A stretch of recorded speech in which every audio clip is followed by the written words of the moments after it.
Alkhairi 99.3 FM. Marhaba FM. Muryar Alheri. Mita 99.3 zangon FM.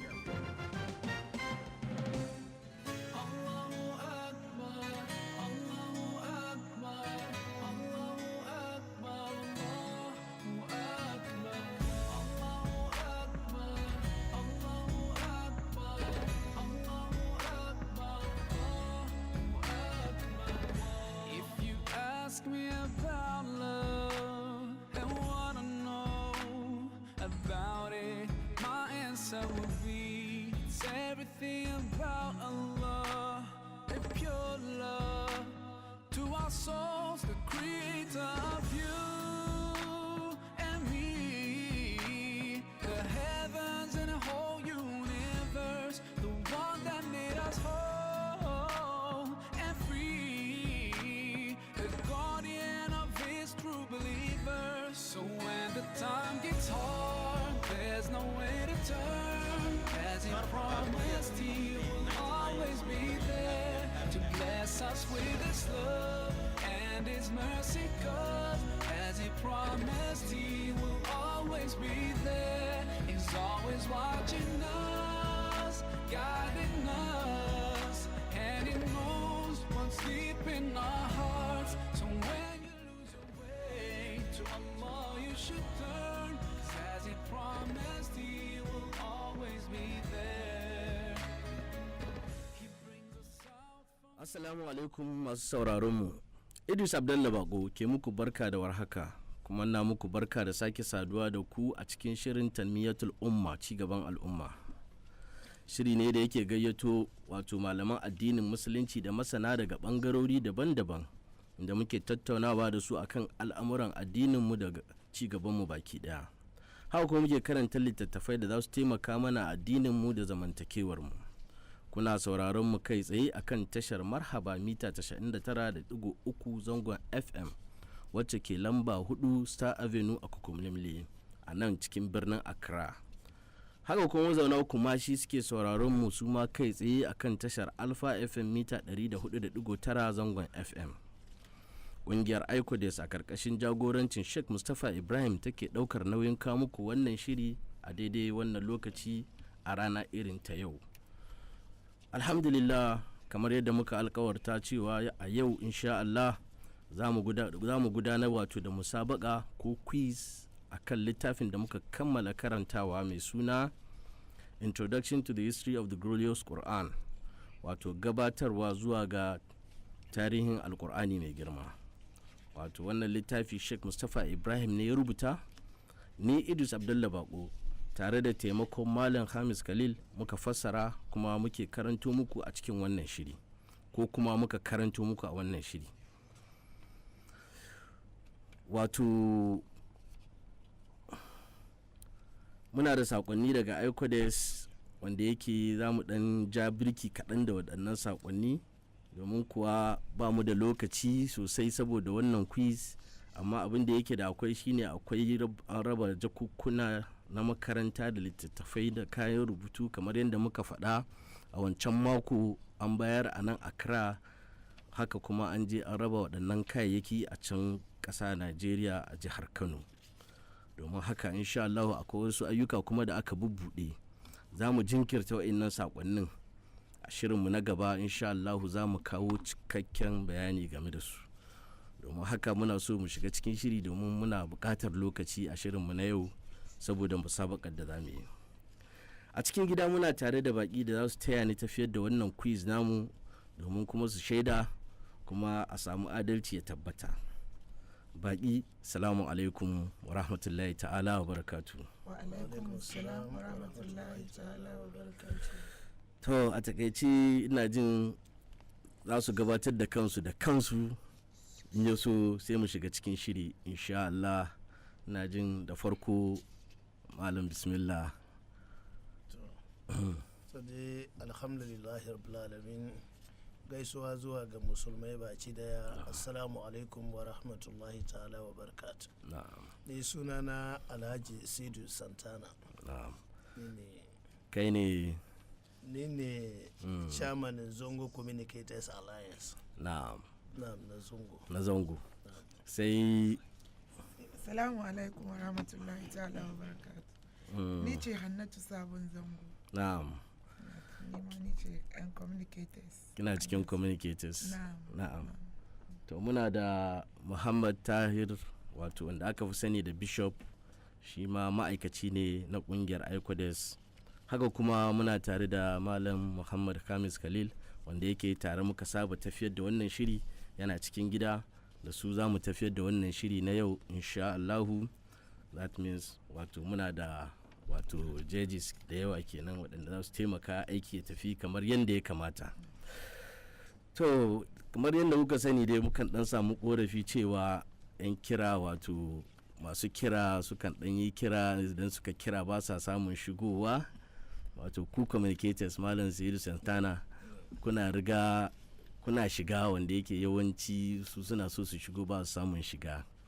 Malam Zaidu Santana, a takaice ko za ka dan yi wa mutane bayani, watakila akwai wani sirri da kuke da shi, mu dai mun san ban ba ku lamba ba, wani sirri kuke yi wanda yake kuke samu kuna shigowa cikin kira da ake yi na waya da an buga sai a ji ku a takaice? To dai alhamdulillah malam, yanda dai abun wuce sa muna da interest ne bisa kansa kwarai, mun sa himma ne kan program nan.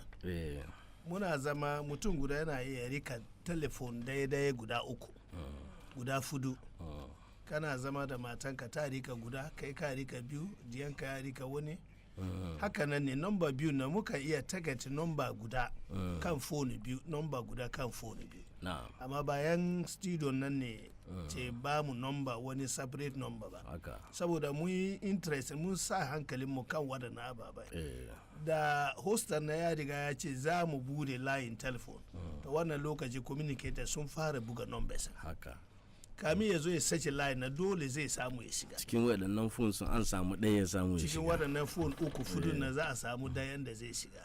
Shi yasa kai da kake da fon guda ɗaya kake gwadawa sai kai sa'a za ka samu, sai kai sa'a ka duba Accra duka kamar program ga the whole Accra ga ana takat Marhaba, kowa kuma zai kira. Yau haka kuma shi kuma na nan layi guda ne, kuma shi layi guda Accra. To in za a sa ido kan waɗanga fon, in ba da fon uku fudu ba ba za ka samu ba. In kana rike da guda sai dai ka zo ka ce dai ana ba communicators nan ne nomba daban, amma ko ba haka nan ba ne. Dalili kenan. Mun gode kwarai da gaske. Ajiya Hannatu, kina da ƙarin bayani da zaki? Ƙarin bayani na kamar da ciyama na yayi magana, haka ne abin ba fon da ba ne, don ni da kaina ina samun wannan matsala daga sabon su ce min kaman ku namban ku daban ne, ba haka ba ne. Nomba ɗayan nan no ne, mu da yan studio ba mu gama baki da suke ba mu nomba, mu namu daban ba ne. Ni karin bayani na kamar yadda kuka shigo, wato gashi nan yanzu haka ba fon ko guda kusa da mu. Fon yana can kusa da operator, shine yake kula da fon a can wurin, producer na wurin wanda yake shi yake kula da shi, yake kula, mu ba mu san ma wanda ke bugowa ba, su ke ɗauka. Domin haka abin yake tafiya. To jama'a, idan masu sauraro ba su manta ba, a baya mun shirya quiz irin haka, wani quiz da muka yi a wannan shiri. Akwai wanda muka yi na azumi, wato inda ICODES ta bai waɗanda suka samu amsa daidai, wato aka ba su kayan abinci. Ba wannan azumin da ya wuce ba, ina jin wancan da na baya sun samu sa'a, wanda suka ci aka kira su aka ba su kayan abinci. Haka kuma mun taɓa yin wani wanda yake ƙungiyar ICODES ta baiwa wanda ya samu nasara, wato kujerar Makka da guziri, wato da guziri na dalar Amurka 1,000. Wannan wani malami wanda ake cewa Malam Abubakar daga Ashaman shine ya ci wannan quiz, kuma mun kira shi ma a cikin wannan shiri da muke yi a lokacin yana Makka, muka kira shi muka hira da shi. Domin haka muna sa ran watakila ma a wannan shekara insha Allahu za mu sake yin wani na Makkan kuma watakila. Domin haka insha Allah idan ya tabbata za ku ji. Haka ake tunani kuma akwai duk wani littafi da yake mun karanta nan gaba, wato a ƙarshen wannan littafi za mu shirya wani quiz makamancin wannan. Wato duk burin ICODES wato da jagoran kungiyar wato Shaikh Mustapha Ibrahim shine mu yi karatu, mu gane addinin mu fahimci addinin mu kuma mu dabbaka wato abinda muka karanta. Insha Allah haka wannan ne buri na Aikodes, kuma shi muke so mutane su ci gaba da karatu, wannan culture na karatu ya sake dawowa insha Allah. To jama'a, wannan quiz kamar yadda muke sanarwa a baya cewa kungiyar Aikodes a karkashin jagorancin Shaikh Mustapha Ibrahim za ta ba da wato kyaututtuka masu tsoka, kamar yadda muka ce wato masu kauri kenan ga waɗanda suka yi nasara suka samu amsa daidai, domin ƙara girmama alkur'ani. Alkur'ani dai littafi ne mai daraja, jagora ga duk musulmi, matakin farko ne na ilimi. Kai duk abin da aka yi domin Qur'ani ko mun tsokan wannan kyauta za ka samu cewa bai kai ba. Domin haka mu dai za mu dan kwatanta ne, ko kuma Aikode za ta dan kwatanta ne. Yanda wannan kyaututtuka za ta tafi, wato an raba kyaututtukan wannan quiz din zuwa kashi biyu. Kashi na farko su ne waɗanda suka samu amsar tambayar da aka yi musu daidai, wato ba su kuskure ba.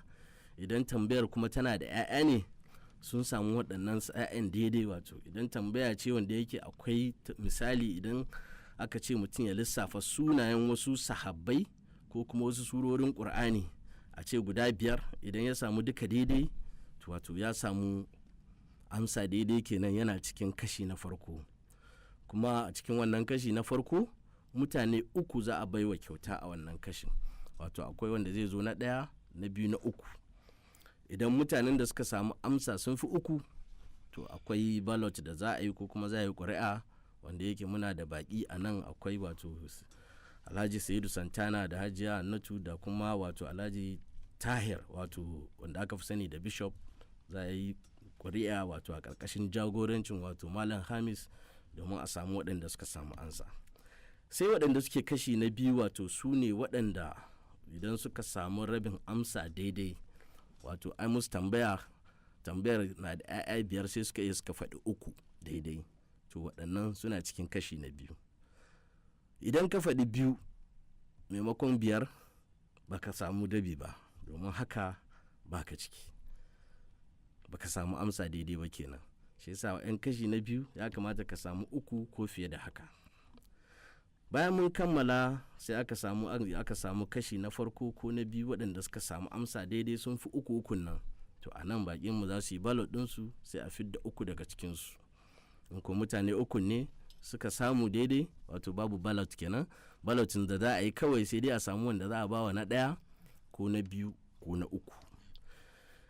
Kyaututtukan da za a bayar su ne, wato wanda ya zo na farko a cikin kashi na 1, wato waɗanda suka samu amsa daidai zai samu kyautar wato 1000 Ghana cedis.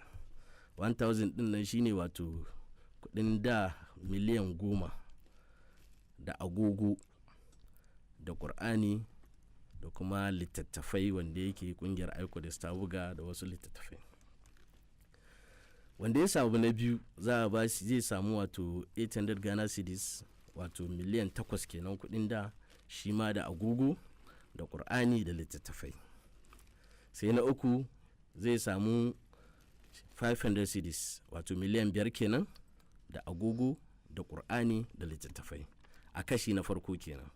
'Yan kashi na biyu, wato wanda suka samu rabin amsa daidai, su kuma wanda ya zo na farko za a ba shi 500 cedis, wato miliyan 5, da Qur'ani, da littattafai, amma wannan kashin su ba su da agogo. Sai na biyu zai samu miliyan 4, da Qur'ani, da littattafai. Sai na 3 zai samu miliyan 3, da Qur'ani, da littattafai. To kun ga yadda kyaututtukan suke. Hajiya Hannatu, ya kika ga waɗannan kyaututtukan sun yi ko dai? Ya yi sosai kuwa. Allah dai saka da alheri. Amin ya rabbi. Na san za ku ce da kun sani ma da kun tsaya a gida watakila kuma ku yi kira. Ba damuwa, amma ba damuwa. A'a, insha Allah Aikodes ba su bauku haka ba. Akwai abin da za a ba ku yi zuwa banza ba kuma. Saboda mun san cewa za ku so kuma ku shiga cikin wannan abu. Sai sa akwai naku insha Allah. To masu sauraron mu, ga yanda quiz din zai tafi. Kamar yadda na yi bayani a shirinmu na baya, zan maimaita domin wanda bai ji wannan shiri ba na baya, ko kuma in sake tuna waɗanda suka riga suka ji. wato yadda kwitsin zai tafi shine akwai tambayoyi guda 37 zuwa 35 zuwa 37 ko waɗannan lamba na 1 zuwa 37 duk wanda ya kira zai zaɓi lambar tambayar da yake so sai mu karanto masa tambayar in ya so sai ya ba da amsa idan ya samu daidai shikenan kuma bai samu ba sai mu gaya mai bai samu ba duk wanda ya samu daidai zai sani a lokacin za mu gaya mai cewa ya samu daidai kuma za mu ce ya rike waya domin a ɗauki lambarsa muna tuni idan mutum ya kira ya ba da amsa kada ya aje waya domin producer zai ɗauki lambar mutum duk wanda ya samu amsa daidai ba mu ɗauki lambarsa ba to zai iya rasa wannan kyauta kenan domin lambar za mu kira mu samu tabbaci cewa shi ne za a yanke ka idan lokaci ya kai wato za mu ba da kowane tambaya akwai minti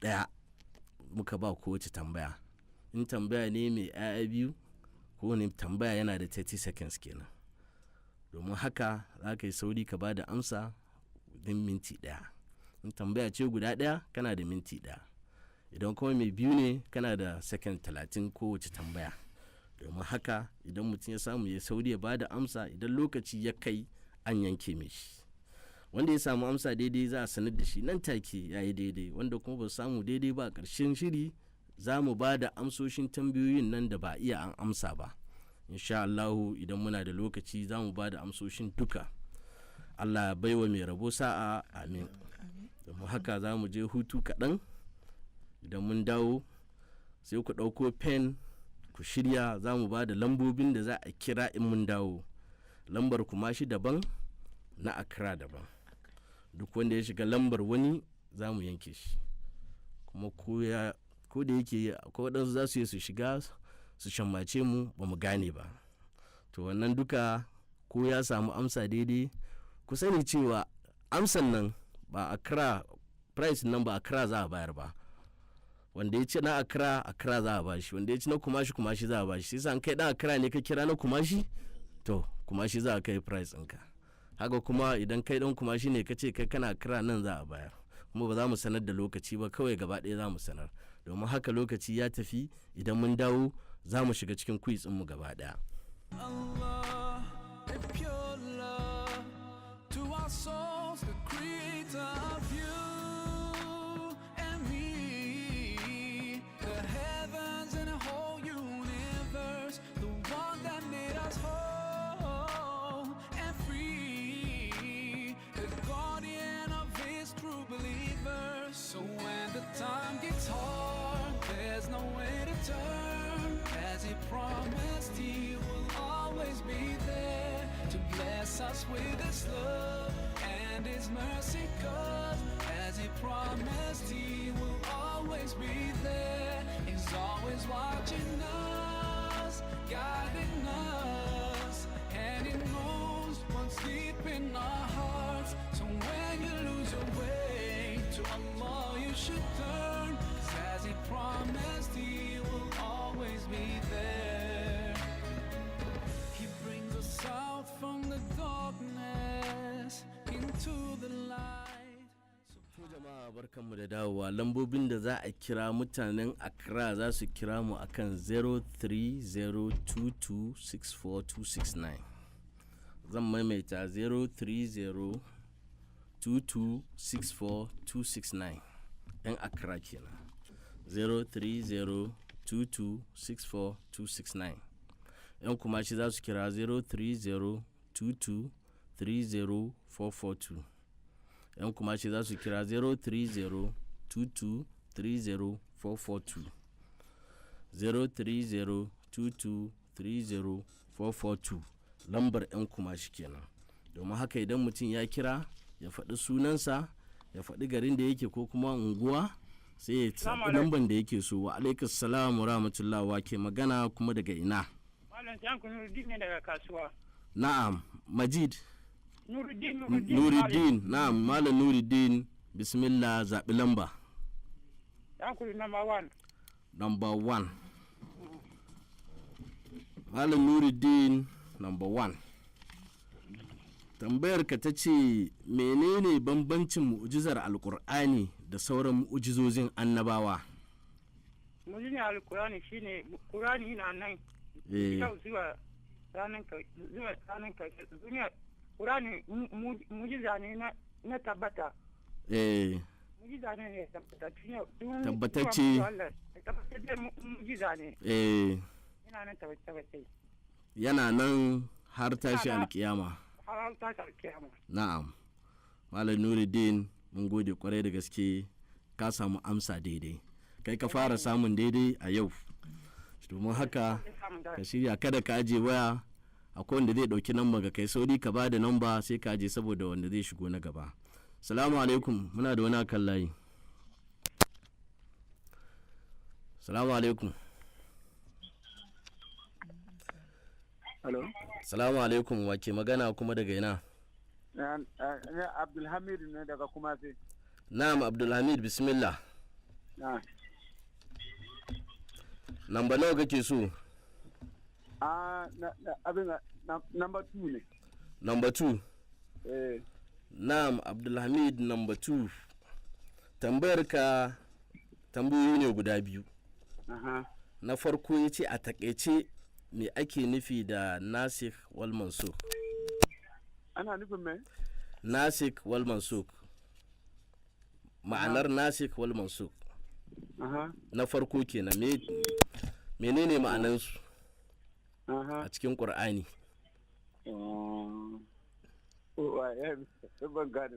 To, tambayar ka na biyu ce muhukan da kuma mutashabihat me ake nufi a takaice?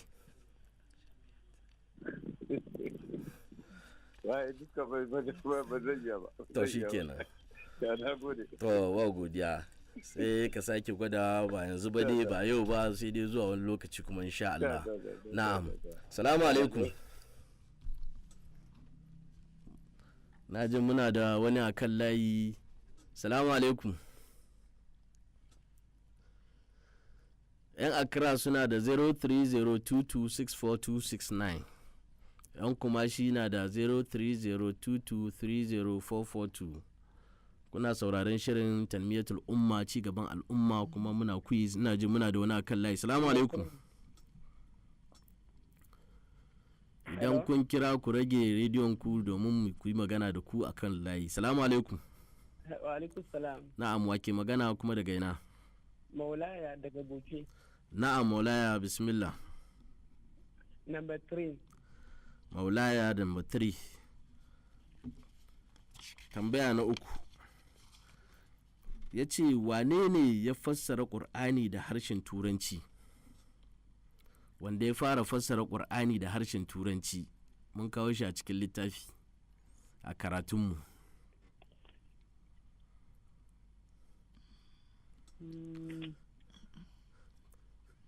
Taimun kana tafiya wo? Gaskiya ba abin gan shi ba. Baka sani ba. To shi kenan. Maulaya sai ka sake gwadawa ba yau ba wani lokaci insha Allah. Ina jin muna da wani akan layi. Salamu alaikum. Hello, alaikum salam. Na'am wake magana kuma daga ina? Muhammad Basir. Muhammad Basir daga ina? Ofisa Iko. Kuma shi kenan ko ina? Kuma. Na'am. Bismillah lamba nawa za baka? Number 4. Number 4. To, tambaya ta 4 ta ce a shekarar 2008. Kana ji na? Ina ji. 2008 wato 2008. Wani mutumin Ghana ya fassara Qur'ani da harshen Dagombanci. Yaya sunansa? No idea.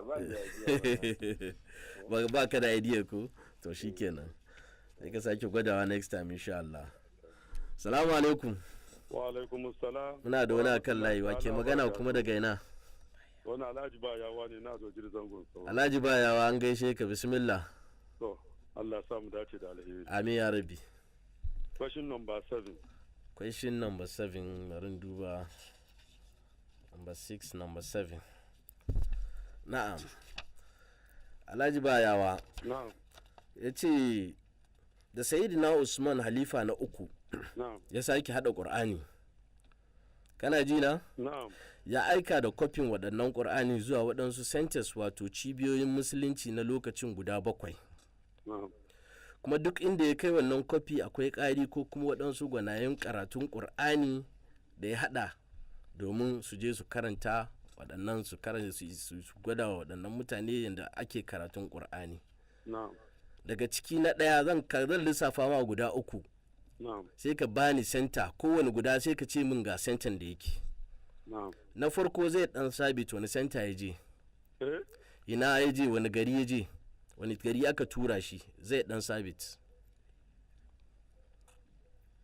Ni dai magana zan gaya ne cikin harsu sukan akwai warshi ba shi ba waɗannan da aka haɗa ƙur'anin an kai da za a kai bayan an kai ƙur'ani sai aka haɗa ƙari wato gwanin karatun ƙur'ani domin ya gwada wa musulman waɗannan garuruka karatun ƙur'ani.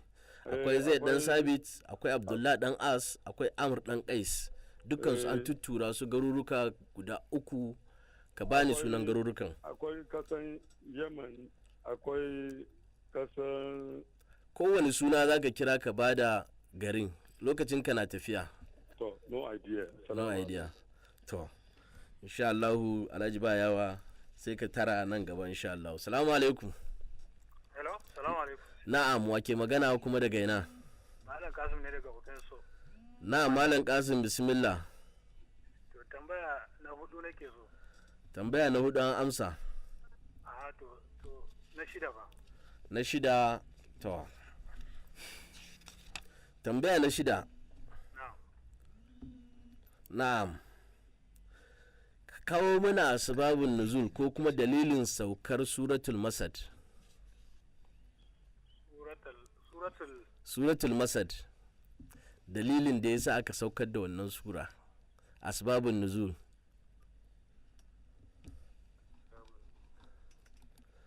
Ka gane suratul Masad? Na gane. Tabbace da kenan. Mun kawo yadda aka yi aka saukar da wannan sura ba mu dalili a takaice. Dalilinsa shine manzala sallallahu alaihi wasallam Abu Lahab. Abu Lahab ya yi masa ya yi wa annabi abin nan bakin banza sai Allah ya soko ya maida masa raddi akan abin da ya faɗi. Bakin banza kamar yaya? Kamar ya ce masa tabbat yadaka ya Muhammad sai Allah ya soko ya ce kai ya cancanta a kira da wannan sunan. Shi yasa martani aka maida Abu Lahab kake nufi ko dai ya? Haka nake nufi. Malam Hamis ya wannan amsar ya dace ko dai akwai dan gyara? Ya yi kokari. Tabballaka. Da ya ce. Full za a bashi ko rabi? Ya kokari a bashi full. To shikenan sai ka rike lamba insha Allah ka rike waya an kira ka. Yawwa. Salamu alaikum. Amin wa alaikum salam wa rahmatullahi ta'ala wa barakatuh. Wake magana kuma daga ina? Malam Idris dan uwanka ne Malo Abdul kuma Block Fatra. Allah ya saka muku da. Amin ya rabi. Malo bismillah. To zan kira wannan number ne zan kira kamin ka tambaye ni question ne. Kira number da kake so a baka tambaya sai mu karanto ma tambayar ka a gurguje. Barin dai number ta 10. Number 10. Number 10 kenan in wanda bai kira ba. Na'am. Tambaya ta 10 akwai tambayoyi biyu ne. Na farko ya ce huruful muqatta na kunshi ne da harufofi. Harufa nawa ne mafi yawa a cikin wannan huruful muqatta din nan? Zan ce harfofi 16. Wanne ne? Hello? Wanne ne ya fi yawa cikin huruful muqatta lokacin kana tafiya? Ya kurin ban matami ya so samu tile sosai. Lokacin kana tafiya fa? Huruful muqatta na kunshe ne da harufofi. Harufa nawa ne mafi yawa a cikinsu? Harfofi nawa mafi yawa a cikinsu? akwai wanda yake kunshe da barin baka dan tip kaɗan, akwai wanda yake kunshe da ɗaya zuwa wani yawa, to wanne ne ya fi yawa ciki? Harfofin da kamar da ce kamar kan aya ne ko dai ne lokacin kana tafiya sauran ka sakan 15. Barin baka tambaya na biyu. Ba mu misalin 4 daga cikin huruful muqatta. Ya dan kwanta mai kadan ba dai bari sake ta binga na sake bugowa ya dan kwanta mai kadan. In aka ce huruful muqatta yana nufin wato akwai surori da suke farawa, akwai nun, akwai sad, ka gane, akwai alif lam mim. To shi sa wanne ne yafi yawa ciki? Yafi yawa ciki. Ka bata mana lokaci, mun baka lokaci, ya kamata ka ci, in baka ci ba to yana sake gwadawa kuma duba. Alhaji Malo, ka sake gwadawa zuwa lokacin ka ya gure. Sake gwadawa. Na'am.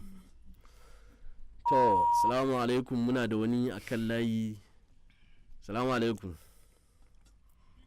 Wa alaikum salam wa rahmatullahi ta'ala wa barakatuh. Na'am, wake Idris Abdullah Bako. An gaishe ka, wake magana kuma daga ina? Jamaluddin Yalwa ke magana daga West African Senior da ke Adenta. Na'am, Jamaluddin Yalwa, bismillah. Na'am, a bani namba 11. Lamba na 11. Na'am. Lamba na 11 nan ina jin mi misplacing ɗinsa gaskiya. To shi dai na ci kenan ko? Baka ci ba dan aka kira wani lamba. Oi. Wallahi lamba 11 nan mun neme shi ya bi wani guri. To a bani na 12. Na 12 to shi kenan. To. Lamba ta 12. Na'am. Tambayoyi biyu ne. To. Na farko ce shaidu nawa aka yi amfani da su ko kuma aka nema a lokacin da ake hada Qur'ani? Ban ji ba. Shaidu nawa aka nema a lokacin da ake hada Qur'ani, wato idan mutum ya kawo aya ko sura ya kamata ya kawo shaidu domin a tabbatar lokacin da ake hadawa. To shaidu nawa ne? Su 5 ne. Shaidu 5 ake so? Na'am. Tambaya ta biyu. To. Ya ce Sayyidina Ali ya ambaci wanda ya fi kowa wato lada a cikin waɗanda suka yi Qur'ani aiki. Na'am. Wane ne shi? Zaid bin Sabit. To, ka yi kokari amma duka baka samu daidai ba. To, babu laifi. Allah ya bada sa'a nan gaba. Salamu alaikum. Wa alaikum salam. Na'am, wake magana kuma daga ina? Ni ne ke kira daga kuma sau wasin. Ya sunanka? Yakubu Muhammad. Yakubu Muhammad, bismillah. So, number 7. Number 7. An ansa number 7. Tambayoyin nan daga 1 zuwa 37 ne. Shi yasa an ansa number 7. An ansa. Kira wani number kuma. Sai ba number 5. Number 5. Na'am. Number 5 shi ma tambaya biyu ne. Na farko ya ce me ake nufi da Isra'iliyat? Na'am. Abin da ake nufi Isra'iliyat. A takaice sai ne annabi Yakub dangi annabi Yakub. Tambaya ta biyu. Lissafa mana malaman Yahudawa da suka yi fice a cikin Isra'iliyat guda biyu. Waɗannan malaman Yahudawa ne an san su da wato Isra'iliyat. Malaman Yahudawa guda biyu da muka lissafa mun kawo su da ɗan dama a cikin karatunmu. Wannan da ya kwanta mini. To shi kenan. Ba komai a sake karatu insha Allah nan gaba an ci. Na'am. Salamu alaikum. Wa alaikum salam. Wa ke magana kuma daga ina? Yankuri Sumayya ne daga hanyar Sawon. Na'am Sumayya, bismillah. Yankuri ina son lamba na 10. Lamba na 10. An amsa number 10. An amsa number 10, zaɓo ta number. To a bani na 8. Na 8. To. Tambayar na 8 ta ce akwai wasu mutane ba annabawa ba ne, kuma ba manzannai ba ne, kuma ba sahabban annabi sallallahu alaihi wasallam ba ne, amma an ambace su a cikin Qur'ani. Lissafa mana 4 daga cikinsu. Annabi zukan nayi. An ce ba annabawa ba ne, kin ce zurkannai ne. Zurkannai ne ba annabi ba ne, amma zan ce ɗaya daga ciki kenan. Kin ci wannan. Sauran uku. Kani annabi Musa. Kani annabi Musa ya sunan shi. Lokacin kina tafiya. Yi kokari ina so ki ci.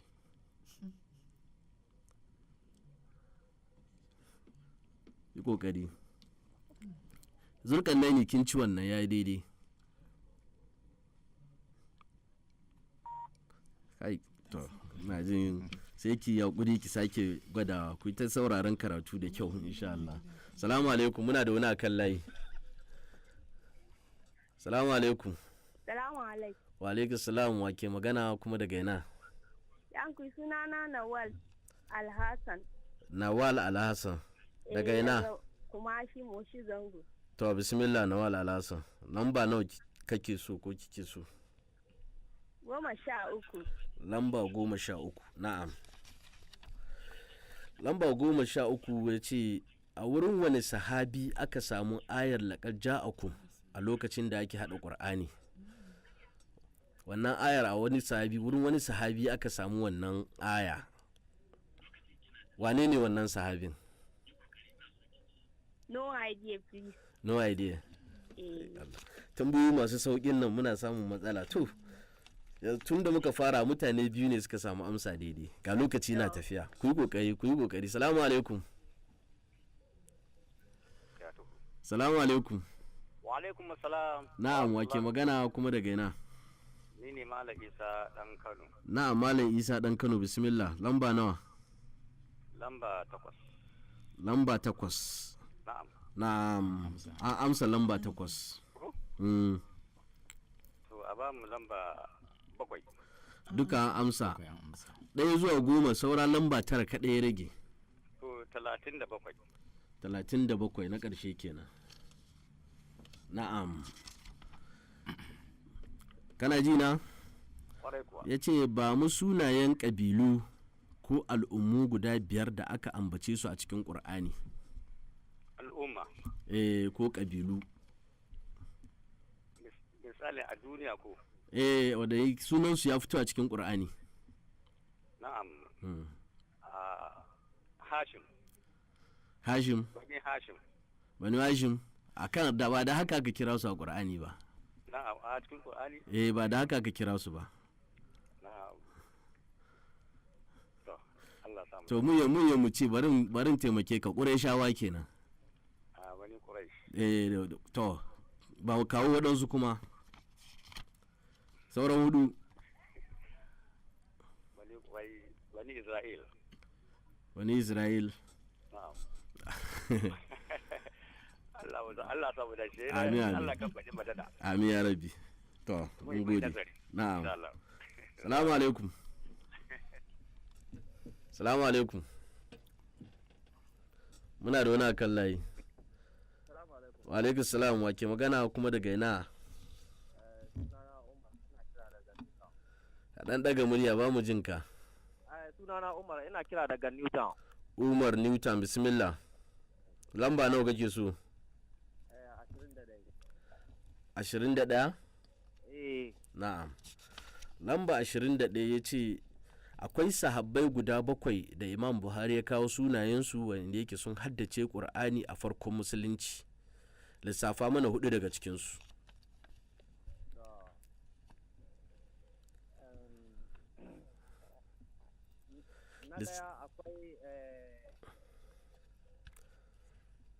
Lokacin kana tafiya.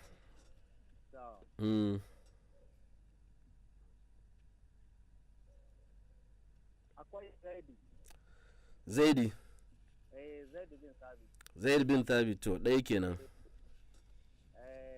Akwai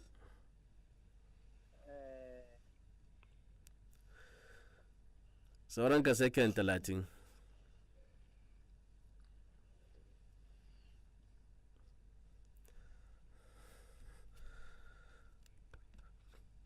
To ba idea kenan. To shi kenan muna da mutane da yawa kan layi mun gode kwarai da gaske wankin hula yana so ya kai mu ya ake cewa da Hausa. To salamu alaikum, wake kan layi. ya kai mu dare. Salamu alaikum. Na ji muna da wani akan layi. Bismillah. Rage rediyon ka sai mu yi magana da kai a waya. Salamu alaikum. Wa alaikum salam, wake magana kuma daga ina? Suna Muhammad Kabore. Muhammad Kabore. Na, bismillah. Lamba nawa kake so? A bani namba 30. Namba 30.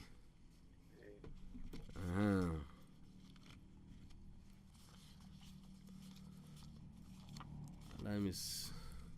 Na namba 30 ne yake. Aha, ga namba 30. Yace ba mu sunayen wasu dabbobi guda 7 da aka ambace su a Qur'ani. Dabbobi? Akwai abun ga mosquito. Mosquito da Hausa sauro kenan. Sauro. To. Sannan akwai abun ga kudan zuma. Kudan zuma. Sannan akwai cinnaka. To. Sannan akwai shanu. Akwai wa? Shanu. To. Sannan akwai kuda. Muna jinka. Nawa kenan? 5. Cikin 5 nan ɗaya ka ci ba? Ɗaya na ci. Sannan akwai ko da yake ka ce cinnaka yana cikin kwari yayi. Na'am, muna jinka. Da sauran ka sakan 10.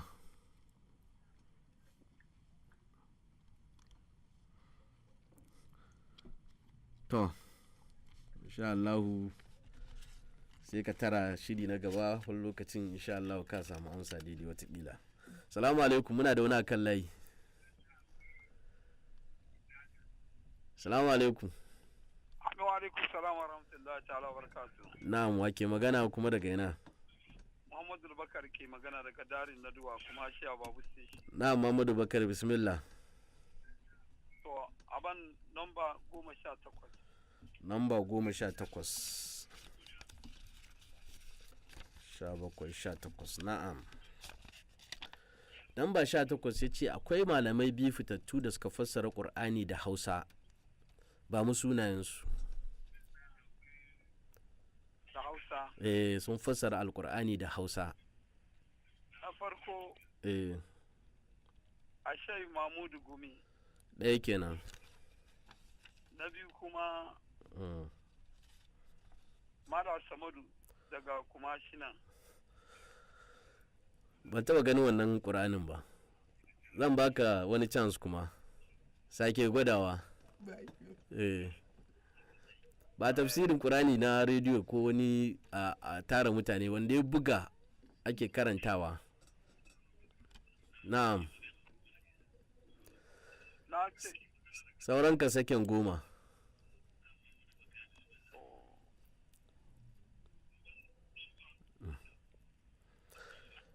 Ka yi kokari ka samu rabi. Shi yasa kana cikin waɗanda suka samu ansa rabi insha Allah. Kar ka ajiye waya ka tsaya za a ɗauki namban ka don an kira ka. Suna bani labarin cewa akwai mutum ɗaya ya ci amma ya ajiye namban, ya ajiye fonin shi bai bada namban shi ba. Ya kira. To shikenan wai ya kira shi yasa sun same shi. Shi yasa ka rike waya an ɗauki namban ka insha Allah. Shi yasa muna da wani akan layi. Assalamu alaikum. Assalamu alaikum. Wa alaikum salam wa rahmatullahi wa barakatuh. Na'am, wake magana kuma daga ina? Adnan ne daga Madina. Wa? Adnan ne daga Madina. Na'am, Adnan, bismillah. Na'am, number 25 ya koyi. Number 25. Na'am. 25. 25 ya ce akwai sabai 4 da suka fi wato suka yi matukar kwarewa wajen sanin tafsirin Alkur'ani mai girma. Lissafa mana waɗannan sahabban. Su 10 ne amma akwai 4 da suka fi kwarewa suka fi sauran. 4 da suka fi kwarewa. Sayyidina Ali 1.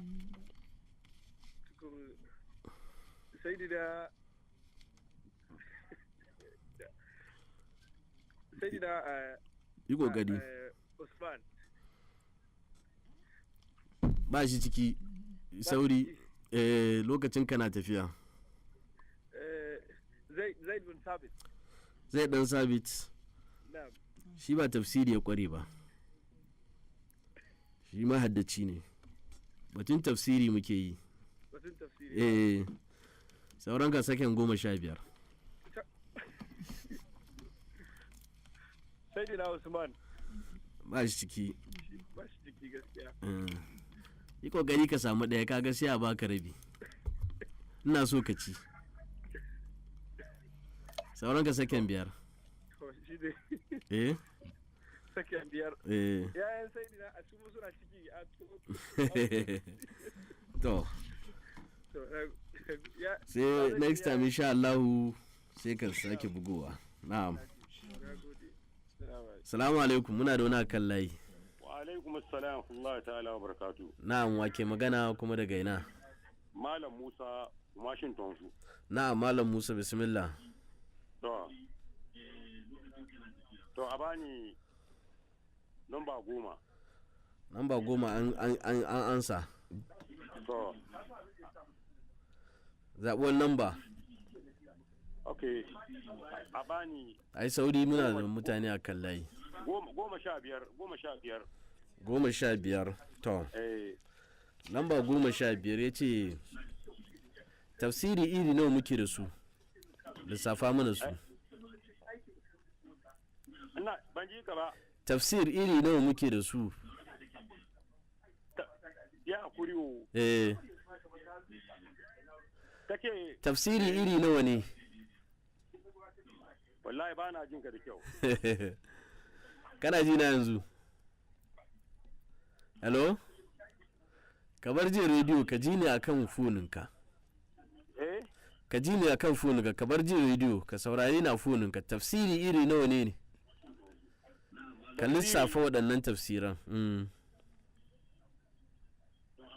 kake tafsiri iri nawa ne to na jin malam Musa Ntonsu layin shi na da matsala sai ya sake bugowa in ka bugo kai mun baka dama da yake baka jin mu salamu alaikum salamu alaikum dan daga muryawa ke magana kuma daga ina wallahi ba mu jin ka kuna jin shi ka dan daga murya oyi Allah ko kaɗan ban jin ka nan sam na'am namba nawa ba mu ji sunanka ba baka faɗi magananka baya fitowa sam ka ɗaga muryanka da kyau sunanka Idrisu kuna jin shi da Allah number 16 na'am Idrisu wani sahabi ya jagoranci kwamitin da Sayyidina Abubakar ya hada domin hada Qur'ani wane ne wannan sahabin ya sunan shi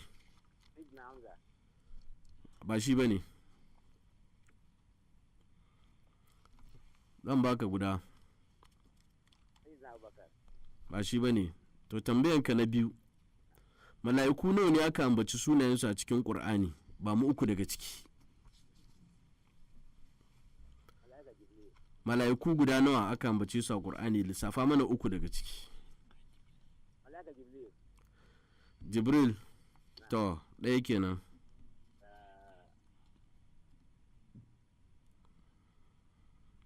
timin ka na tafiya sauranka kamar sakan 15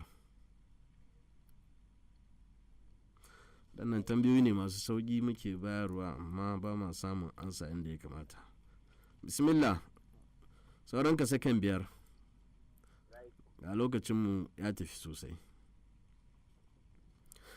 to sai ka sake gwadawa insha Allah yanzu za mu ba mutane biyu dama salamu alaikum Wa alaikum salam. Na'am, wake magana kuma daga ina? Okay, Fatima Adam daga kuma so. Na'am?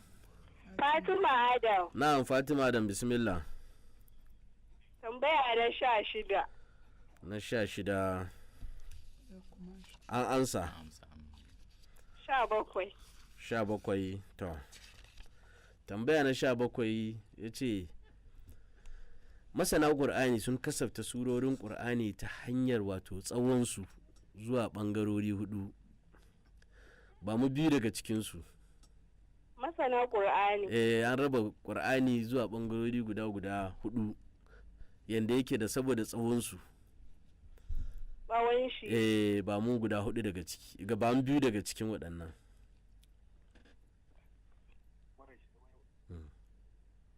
Kamar habs kake nufi ko? A'a, tsawo an raba su, na'am. Malami za ka yi mata bayani ne. Wurin tsawo. Tsawo ba kira muke magana ba. Ba kira ba, tsawo. Ayoyin tsawo, masu ayoyi da tsawo da wane ne da sauransu an raba su kashi 4 ne. Ba mu biyu daga ciki. Sauranki 10 seconds. Wanda suke da tsawo kamar ya yi hallazina amanu za ta dayantu bidaini. Surori ba aya ba. Surorin da ke da tsawo. Saboda tsawo an raba su saboda tsawon su sai aka raba su kashi 4. Kamar misali muna da kisaro suwar, muna da diwalo suwar, ya sunan nakin su da aka kakkasa. Lokacin ta ya kai. Na'am, sai na karshe. Salamu alaikum. Salamu alaikum. Hello. Na'am, wake magana kuma daga ina? Ni ne Raihan. Raihan? Ina ko daga Mamole. To, bismillah. Lamba nawa kake so? 27. 27? Number 27. Aha. Ya ce malamai sun kasafta malaman tafsiri daga cikin tabi'ai zuwa wato gungu 3, wato group ne guda 3 aka rarraba su a cikin tabi'ai, wato waɗanda suka zo bayan sahabbai. Lissafa mana waɗannan grupin nan yadda yake, shugabannin waɗannan grupin.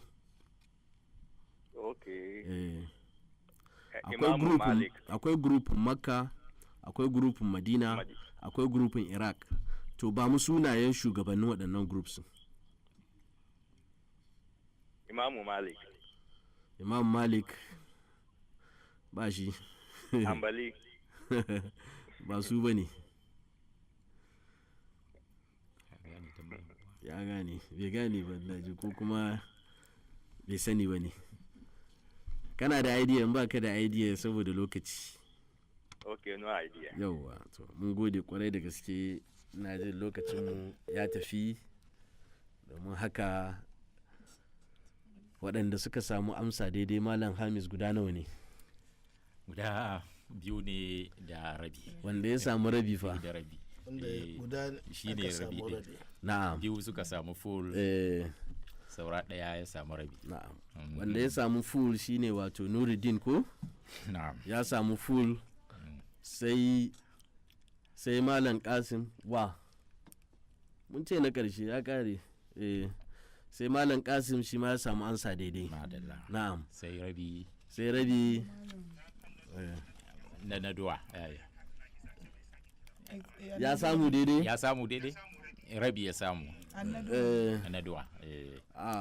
Muhammad Bakari ne ya samu daidai. Shi ne kenan darin naduwa. Muhammad Bakari darin naduwa. Shi ne rabi. To domin haka mutane 3 ne muka samu, shi yasa cikin biyun nan ku yi ballot mu samu na 1 da na 2 kafin lokacinmu ya kai. Zan fara ba da ansoshi kaɗan, zan ba ku minti 2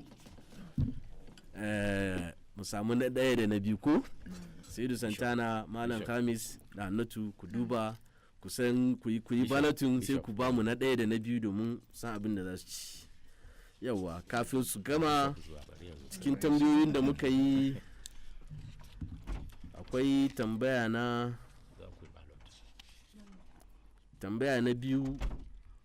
biyu muka ce a takaice me ake nufi da nasikh wal mansukh, muka ce nasik shine wanda ayoyin da wato wanda ya shafe kenan, wanda ya shafe ayan da ya shafe wani, sai mansukh kuma shine wanda aka shafe, ayar da aka shafe. Sai kuma muka ce muhkam da mutashabihat. Muka ce muhkam ita ce ayar da wato ma'anarta ta fito fili, wato ma'anar wannan aya ya fito fili bai bukatan tawili.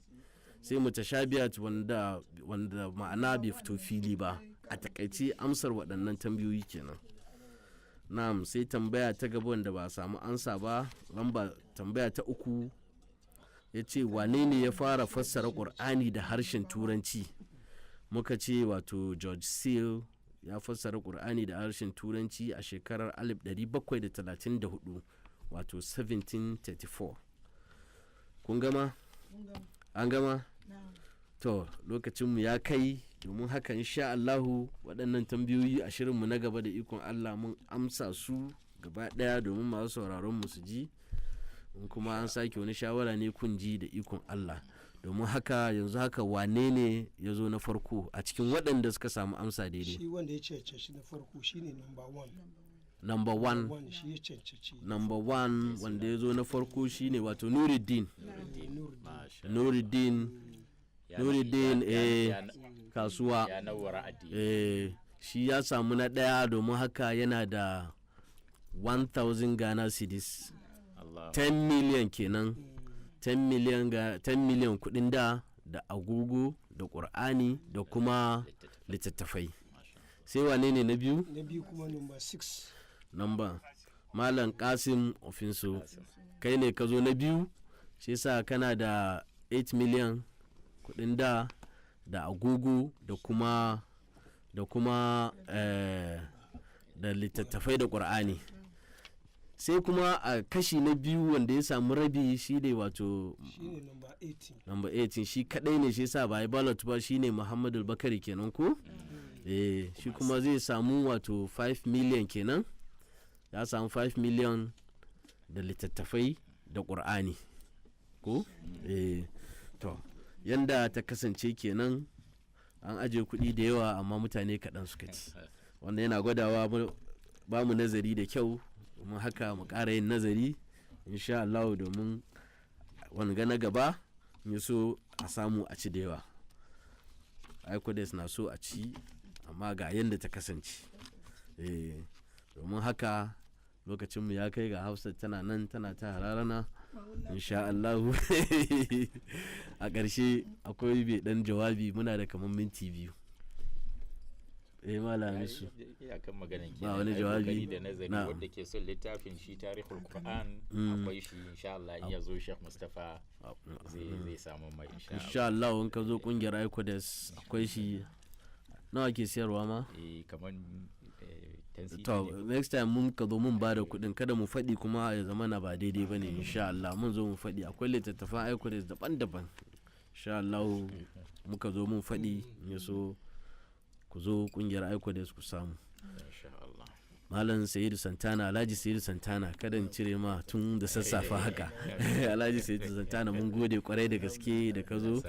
Hajiya Annatu Sabon Zango, mun gode kwarai da gaske. Malam Muhammad Tahir, wanda aka fi sani da Bishop, mun gode kwarai da gaske.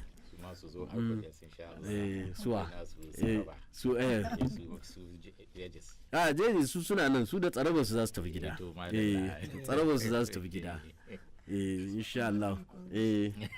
To mun haka a madadin wato Abdullah Shamun Bako, wanda yake yana can baya yana kula da wato daukan lamba, yake daukan waya da sauransu. Raymond, wanda ya kula min da na'ura a nan Accra.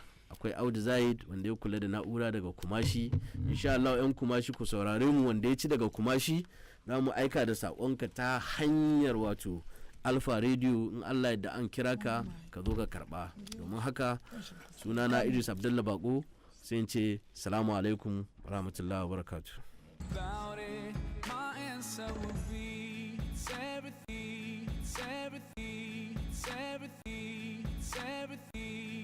Everything